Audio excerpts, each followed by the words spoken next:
Giklaro sa Archdiocese of Davao nga abli ang simbahan alang sa tanan. Kinihuman nagpagula og guidelines ang CBCP nga fully vaccinated lang ang makasulod atol sa Misa de Gallo. Ania ang report.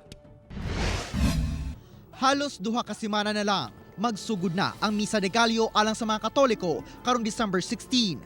Apan tungod sa pandemya, dunay mga restrictions nga ipatuman. Sa gipagulang guidelines sa Catholic Bishops' Conference of the Philippines kung CBCP, sa pagpahigayon og Misa de Gallo, 50% lang sa capacity sa simbahan ang tugutan nga makasulod. Kinahanglang sundon ang health protocols sa sulod ug gawas sa simbahan, sama sa pagsuot og face mask ug pagtuman sa social distancing. Hinoon, optional ang pagsuot og face shield ug fully vaccinated lang ang mamahimong makasulod sa simbahan. Ang Katolikong si Lydia, kinsa fully vaccinated na, nagtuong dili angay nga discriminate sa pagtambong sa misa ang mga gipiling dili magpabakuna. Pwede tanan makasimba maski dili fully vaccinated, pero dito lang sila sa area na murag dili na po discriminate. Dito lang po sa area nga asas la pwede maglingkod. Distancing lang gihapon.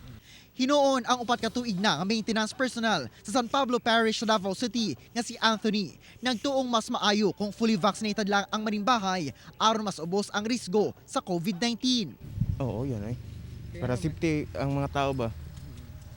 Matod sa Archdiocese of Davao, abli ang simbahan alang sa tanan, bakunado man o dili. Hinoon, ginapaabot pa sab ang guidelines gikan sa IATF alang sa Misa de Gallo.